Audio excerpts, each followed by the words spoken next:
Hi dears, good morning. എല്ലാവർക്കും സുഖമാണെന്ന് വിശ്വസിക്കുന്നു.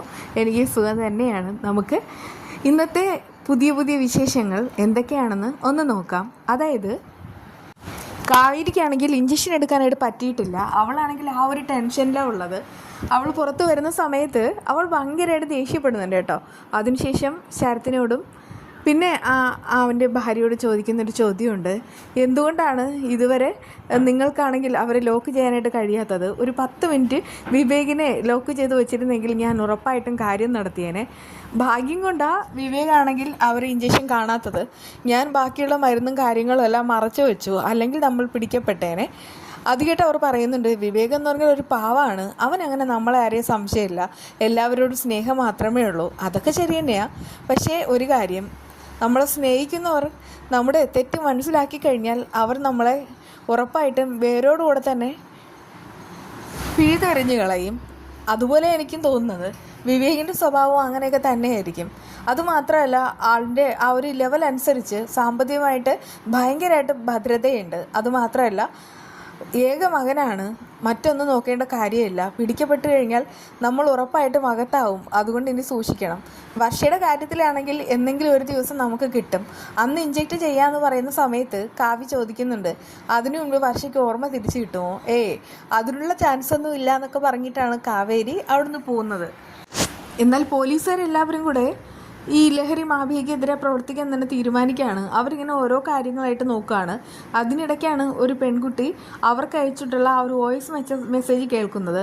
സത്യത്തിൽ അത് മുൻപ് അയച്ചത് വർഷയായിരുന്നു കേട്ടോ. ഞാനാണെങ്കിൽ ഫുഡ് ഡെലിവറി ചെയ്യുന്ന ആളാണ്. ഫുഡ് ഡെലിവറി ചെയ്യാനായിട്ട് പോകുന്ന സമയത്ത് ചില സ്ഥലങ്ങളിൽ ഈ സെയിം ആൾ തന്നെ നിൽക്കുന്നുണ്ടാവും. അപ്പോഴേക്കും ഏതെങ്കിലും ഒരു ബൈക്കോ കാറോ വരും. എന്നിട്ട് അയാളുടെ കയ്യിലുണ്ടായിരിക്കുന്ന ആ ഒരു സാധനം മേടിച്ചിട്ട് അവർ സ്ഥലം വിടും. അതെന്തോ മയക്കുമരുന്നാണെന്നാണ് തോന്നുന്നത്. ഇതിനെതിരെ പ്രവർത്തിക്കണം.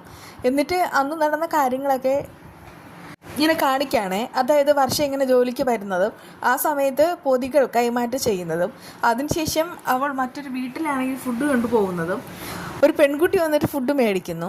വർഷ തിരികെ ആക്റ്റീവയിൽ കയറാൻ നേരത്തെ കണ്ട ആളില്ലേ, അയാൾ നേരത്തെ മയക്കുമരുന്ന് സപ്ലൈ ചെയ്ത ആൾ, അയാളാണെങ്കിൽ ഇവിടെയും വരികയാണ്. വീണ്ടും ഒരു പൊതി ആ പെൺകുട്ടിക്ക് കൊടുക്കുന്ന സമയത്ത് അവളാണെങ്കിൽ അത് മേടിച്ച് അകത്തേക്ക് പോകുന്നു. അയാൾ പോയതിന് ശേഷം വർഷ ഇങ്ങനെ മറങ്ങി നിൽക്കുന്നുണ്ട് കേട്ടോ. ആ സമയത്താണ് അവളെ ഞെട്ടിച്ചുകൊണ്ട് ആ കാഴ്ച. ആ പിള്ളേരാണെങ്കിൽ നേരത്തെ കിട്ടിയ ആ മയക്കുമരുന്ന് നന്നായിട്ട് ഉപയോഗിക്കുകയാണ്. അങ്ങനെ 2 പെൺകുട്ടികളും ഒരു ചെക്കനുമായിരുന്നു ആ വീട്ടിലുള്ളത്. അങ്ങനെ കാഴ്ചകളെല്ലാം കണ്ടിട്ട് വർഷയ്ക്ക് ഭയങ്കരമായിട്ട് ഷോക്കാവുന്നു. അങ്ങനെ കാര്യങ്ങളെല്ലാം വെച്ചിട്ടാണ് അവൾ ആ വോയിസ് മെസ്സേജ് ഇട്ടത്. ആ സമയത്ത് ആ വിവേകിൻ്റെ കൂട്ടുകാരി ഉണ്ടല്ലോ, അവരാണെങ്കിൽ ബാക്കിയുള്ള പോലീസുകാരോട് പറയുന്നുണ്ട്, നമുക്കൊന്ന് അറ്റാക്ക് ചെയ്താലോ. അതായത് നമ്മളിന്ന് അവരെ കാണാൻ ചെല്ലുമെന്ന് അവർക്ക് യാതൊരുവിധ മുന്നറിയിപ്പും ഇല്ല. അത് തന്നെയാണ് നമ്മൾ എടുക്കുന്ന ഒരു കരുതൽ. എന്നിട്ട് നമുക്ക് അങ്ങോട്ട് പോകാം. അങ്ങനെ ബാക്കിയുള്ളവരും അവർ അതിനോട് യോജിക്കുകയാണ് ചെയ്യുന്നത്. അങ്ങനെ അവരെല്ലാവരും കൂടെ, പോലീസുകാരെല്ലാവരും കൂടെ നേരെ പോകുന്നത് അവന്മാരെ പിടിക്കാനാണ് കേട്ടോ. ഒരാളൊഴിഞ്ഞ സ്ഥലം, ആളും ആരവവും ഒന്നുമില്ലാത്തൊരു വീട്, ഒരു കെട്ടിടം എന്ന് പറയാം. ആ കെട്ടിടത്തിനകത്താണെങ്കിൽ കുടിയും എല്ലാം ഉണ്ട്. അതുമാത്രമല്ല, അവർ ഒരുപാട് ലഹരി വസ്തുക്കളെല്ലാം ഉപയോഗിക്കുന്നുമുണ്ട്. പോലീസുകാർ വരുന്ന വിവരമൊന്നും അവർക്ക് നേരത്തെ അറിയാൻ സാധിച്ചില്ല. അതുകൊണ്ട് തന്നെ പെട്ടെന്നുള്ള അറ്റാക്കായിരുന്നേ. അങ്ങനെ അവരും പോലീസുകാരും കൂടെ അങ്ങോട്ടും ഇങ്ങോട്ടും ഭയങ്കരമായിട്ട് പ്രശ്നം ഉണ്ടാക്കുകയാണ്. അവസാനം അവന്മാർ തന്നെയാണ് അവിടെ നിന്ന് രക്ഷപ്പെടുന്നത്. എന്നാൽ ആ സമയത്ത് അവരെ പിടിക്കാൻ പോയവർക്ക് ഭയങ്കരമായിട്ട് നിരാശ ഉണ്ടാവുന്നുണ്ട് കേട്ടോ. അവരിങ്ങനെ ഭയങ്കര സങ്കടത്തിലൊക്കെ അവിടെ നിൽക്കുന്നുണ്ട്. അതേസമയം ആ നൈറ്റ് തന്നെ കൂട്ടുകാരികളെല്ലാം വർഷയുടെ അടുക്കലിരിക്കുകയാണ്. നാളെ ഒരു പ്രധാനപ്പെട്ട വിശേഷമുണ്ട്, വർഷയുടെ ബർത്ത്ഡേ. എന്തൊക്കെ ചെയ്യാമെന്ന് പ്ലാൻ ചെയ്യുന്നു. രാവിലെ നമുക്കൊരു കാര്യം ചെയ്യാം, വർഷയ്ക്ക് വേണ്ടി അമ്പലത്തിൽ പോയിട്ട് നന്നായിട്ട് ഒന്ന് തൊഴുത് പ്രാർത്ഥിക്കാം. അതാ നല്ലത്. മറ്റൊന്നും നമുക്ക് ചെയ്യാനേ കഴിയില്ല എന്ന് അവരിങ്ങനെ പറയുന്നുണ്ട് കേട്ടോ. അങ്ങനെ ഇരിക്കുന്ന സമയത്ത് അഞ്ചു പറയുന്നൊരു കാര്യമുണ്ട്, നമുക്കൊരു കാര്യം ചെയ്യാം, നാളെ വർഷയൊന്ന് മുറ്റത്തേക്ക് ഇരുത്താം. അതിന് ഡോക്ടറുടെ അനുമതി ഇല്ലാതെ ചെയ്യാൻ പറ്റില്ല എന്നൊക്കെ വീണ്ടും ഓരോ സജഷൻസ് വരുന്നുണ്ട്. അങ്ങനെ ഇരിക്കുന്ന സമയത്താണ് ശരത്തും കാവ്യയും കൂടെ മുകളിലേക്ക് വരുന്നത്. നാളത്തെ ദിവസത്തിൻ്റെ പ്രത്യേകത എന്താണെന്ന് അവർ ചോദിക്കുന്നു. നാളെ വർഷയുടെ ബർത്ത്ഡേ ആണെന്ന് അറിയുമ്പോൾ നമുക്ക് നാളെ ഒരു കാര്യം ചെയ്യാം, കേക്ക് കട്ട് ചെയ്യാം.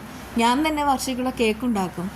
അത് കേട്ട് അവർ പറയുന്നുണ്ട്, അയ്യോ ചേച്ചി, അതൊക്കെ ബുദ്ധിമുട്ടാവില്ലേ, പ്രത്യേകിച്ച് കേക്കൊക്കെ മുറിക്കാമെന്ന് വെച്ചാൽ. നിങ്ങളാണ് അവളുടെ കൂട്ടുകാരി, അതുകൊണ്ട് തന്നെ നിങ്ങൾ കേക്ക് മുറിക്കണം. പിന്നെ അവൾ റിക്കവറി ആയി വന്നു കഴിഞ്ഞാൽ നിങ്ങൾക്ക് വേണ്ടിയിട്ട് അവൾ കേക്ക് കട്ട് ചെയ്യും.